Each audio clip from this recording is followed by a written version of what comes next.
Welcome to another system design video. My name is Mario. In today's episode, I'm sharing with you how to build web APIs using the design first approach with an example in Go.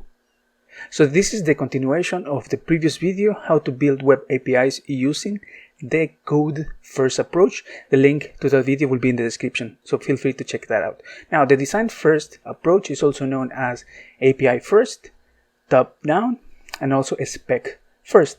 And you will know that why it's called that way in a few minutes. Now, the design first approach is literally the code first approach, but upside down.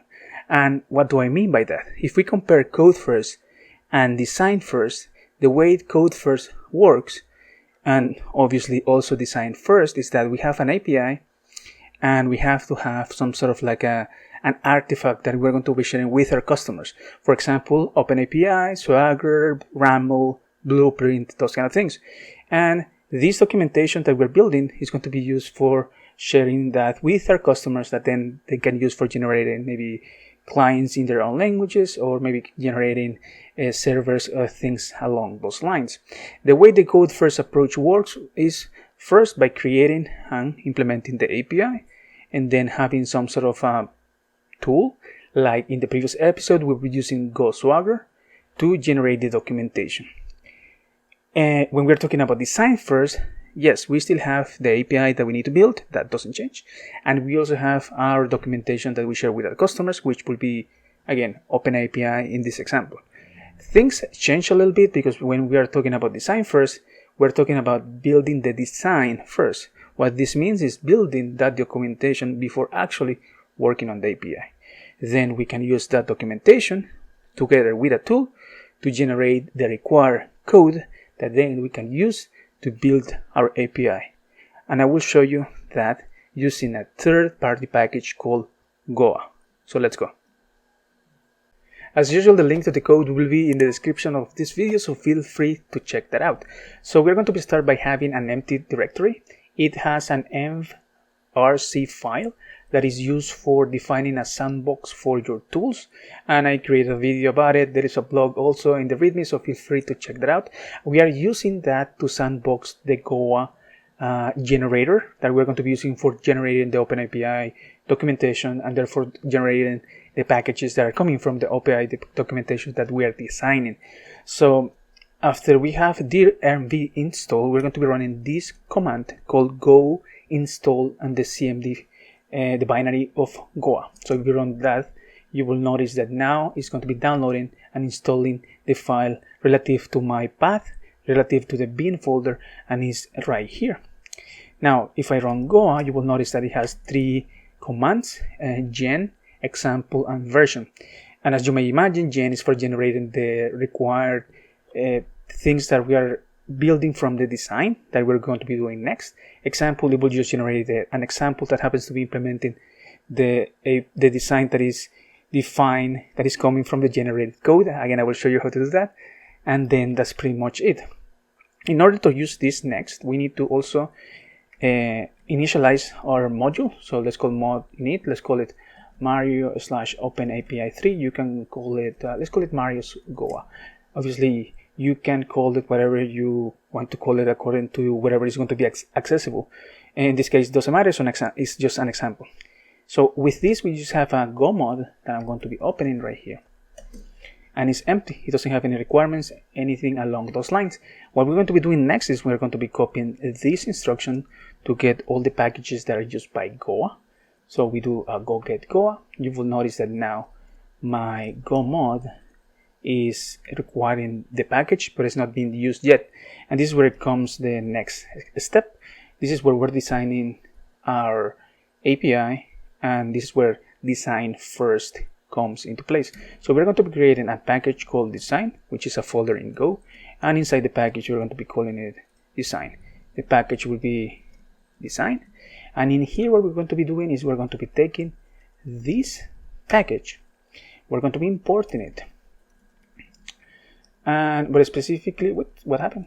Instead of importing the package .v3, we're going to be importing a package called DSL, and we're going to be using the blank import. And with the blank import, what is going to happen is that we're going to be able to build the design that is going to be describing our API. Now, because the way my Go Beam is messed up, I'm going to be doing a Go mod tidy to download all of this. Now, all of this is happening because of the different dependencies that we have in Go 1.16 and 1.17, which is the one I'm using. Now, long story short, just copy the instructions that says right here. You do a Go mod tidy, it will clean up all your dependencies, and if you do again a Go mod tidy, everything will be resolved. Now, again, this is because the dependencies that are coming from Goa depend on versions that then depend on are only available in 1.16. Therefore, Go mod behind the scenes has to fix that for you, which again, you have to just execute this command, which is unrelated to what we're doing right now, to be honest. But anyways, so we have our file design.go, and it's doing a blank import. Now, typically, you shouldn't be doing a blank import because it's not best practice, but because we're using the DSL that we have right here, what is going to happen is that it's going to make things easier to read and easier to describe when we're using the DSL. Now, the DSL that we have is explicitly available via the Goa documentation. So if we look at the documentation and we do a pkg go dev, you will notice that there are a bunch of examples and a bunch of details about each one of the instructions that we're going to be implementing. Now, what do we need is define an API, a type, and a service. Remember, the requirements that we have in our README indicate we need to have and do something similar. Let me close this one because now it's complaining. We need to have something similar to what we did before, which is listing users and creating users, where a user has these two fields with those different validations. Okay, that's fine. In order to do that, we're going to be defining an API. And if you notice the API, we can call it users, a func, and so far that's what we need. Now, the title, we can call it users API. And all of these are instructions that are coming from this package. Next will be defining a version. You can call it 0.0.1. So far we have all the details. The server will indicate the name of the server, which will be in this case HTTP. We can call it func to initialize it. And next will be defining the host, which in this case will be localhost 8080, func, and just the URI, which will be actually I made a mistake. This will be development, and the URI will be localhost 8080 with the HTTP. So if we compile this, well, just compile, it didn't do anything, that's fine. What we have to do next, though, is we are going to be building the required types, or rather one type, which will be user, and the details for the two endpoints, one for getting the users, one for creating the users. In this case will be hypothetical. So we're going to be creating a user, which is a type called user, which again there is a function to initialize. And if you're not familiar with this way to work with in Go, this is another. It's interesting because we are doing the blank import. Everything looks like you're describing something instead of actually doing some coding. But you will see all of this will make sense in a few minutes. Just stay with me. Next, we're going to define an attribute. This attribute will be name. We're going to be declaring the values of the name, which in this case we need them. I'm going to copy this over this side just for reference. So we have an attribute name and we have an attribute birth year, which we need to indicate some validations, right? So name, the maximum or the minimum length, min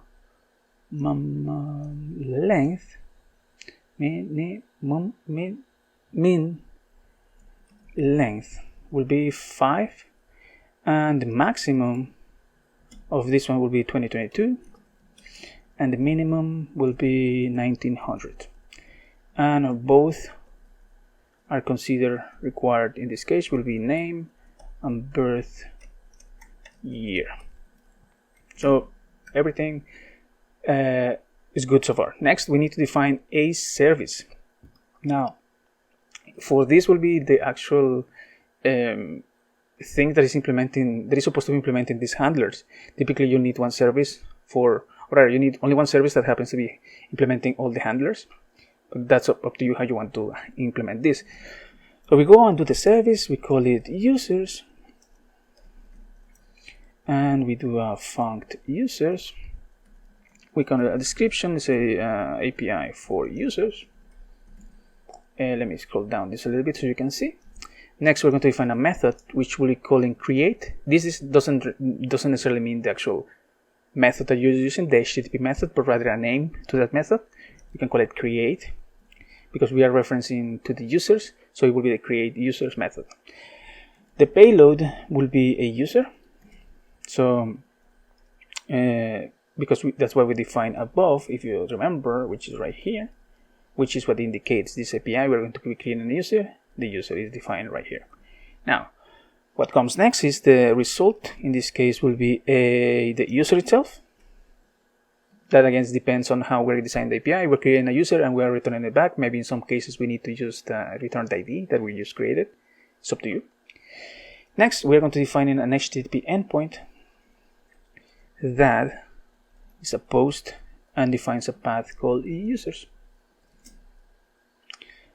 What we do and I have to do afterwards is define the O, which is a func again.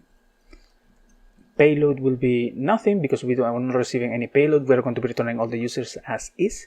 The result will be an array of user. Now you may be thinking, hey, where are all of this coming from? Again, they are coming from the documentation, and there is a lot of examples. There are a lot of examples for each one of these functions right here. So if we go again to array of, you will notice how it's implementing the array of in this case, and you can refer back and forth. It's pretty straightforward, honestly. Now let me close this side of the window. Now the HTTP will be a func again, will be a get called users. What we do finally will be a files, and for this will be OpenAPI3 JSON, which will be in the gen HTTP OpenAPI3 JSON. So what is going to happen when we run the generate command using Goa, it will generate all of these files as well as the OpenAPI 2 and the OpenAPI 3 file that then we can mount using the HTTP file server to display that back to the user. Now, if we do a go gen, now we need to remember that in order for this to work, we need to use the module name, which will be Goa gen, my module name, and then design, which is the package name inside my module.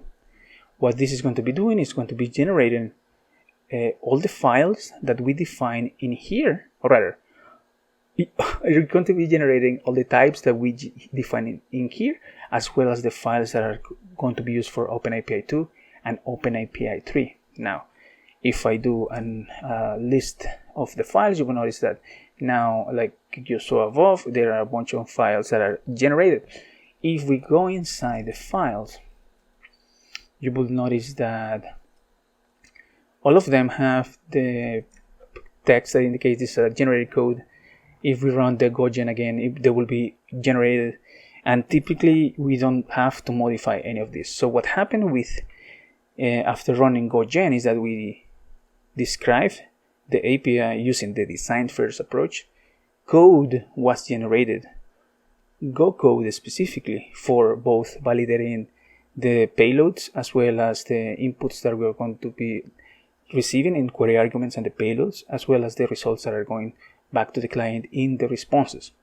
And because we were using the design first approach with Goa, also they were creating OpenAPI documentation using Swagger 2.0 and the OpenAPI 3 documentation as well. And this is the description that we have before in our design in Go. Now, like I told you, there's another command called Goa example, which will be, if we do again a design, what is going to happen is we're going to be creating one moment. Let me add all of this just to my Git. I'm not going to commit anything just yet, but I want to show you if I do a Goa example, Mario Goa design is going to be taking the configuration that I defined in the design, and it's going to be creating an example HTTP server and an example CLI. And this is for reference. So as soon as you start using Goa, you need to do this manually because the example will not be overridden afterwards. So again, this is an example. This is one of those things that in Goa you need to keep in mind. Now, it's taking all of the time and whatever. And if you notice that there is a users here, because in our design, we define a service called users. And this is a layout that is similar to the one I recommend in the other video series that I have called the to-do microservices, where I'm separating the packages depending on the use case. Well, in this case, Goa, the convention that was implemented was to create a file that represents the service. If you remember, we created a method called create, we created a method called all, and those will be sort of implemented right here, which are described in the auto-generated code. And more importantly is that the values that we're indicating in the design in Go are already implemented type safe in the results that we're returning back to our client in the HTTP server. Now, if we look at the generated CMD, which in this case will be the HTTP server, you will see a bunch of different things related to Go specifically that you will be keeping and modifying depending on how many services you keep adding to your project. But what I want to show you next is that main includes all that information that you describe again back in your design.go file. So there are referencing again the services that we specify previously, and it includes also things like graceful shutdown, which I covered again in previous episodes. It includes the services that you have right here, which again, because this is an example, you can get rid of this if you want to, but it's a nice beginning, sort of like a nice boilerplate that you can use for your projects. So I have all of this. What comes next? What comes next is actually running the file. I want to do an HTTP go mod tidy, don't forget, go run, and invalid operation be spelled. Of course, I made a mistake. So if I go back to the design, the type that I need to use in this case will be I forgot to indicate the types in the attributes. Birth year is an int 32, and name will be a string. So if we go and do a Goa gen Mario Goa in design, it will be generating the types again. If we do status, you will notice that now those change. If you do a go mod tidy, those will be saved. And because I told you the example will not be generated, what I'm going to be doing is going to be removing the CMD. And I'm going to be removing the users.go. So if I do a Goa example Mario Goa design, those files will be generated again, and now it will be able to compile. If I do a go run cmd http, you can do also build, is basically the same. You will notice that now it's loading what we are looking for. If we do a localhost 8080, we jump into our Firefox, we say OpenAPI3.json. You will notice that now the OpenAPI 3 is right here. If you do a localhost users, you will notice that it's empty. And the reason that it's empty is because we didn't implement anything in the user's endpoint. So if we take the user and we modify, we can do res pointer users point to user. We can call it, so it will be Mario. So name, birth year. Let me scroll up this a little bit so you can see.